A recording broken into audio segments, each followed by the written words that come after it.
Pumunta lang sa affiliate program. And then, i-browse lang. Then, pumili ng product na gustong i-promote. For example, ito yung gusto kong product i-promote. Yan, i-click lang. I-download lahat ng images.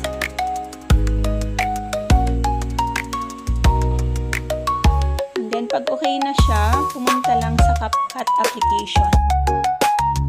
I-in lang yung mga images na dinownload kanina mula sa Shopee application. I-click lang yung add. And then yung audio, sound, kung gusto mong maglagay ng music sa iyong video. For example, ito yung pipiliin ko. I-click lang yung plus sign. And then yan na siya. I-adjust mo na lang yung haba ng music.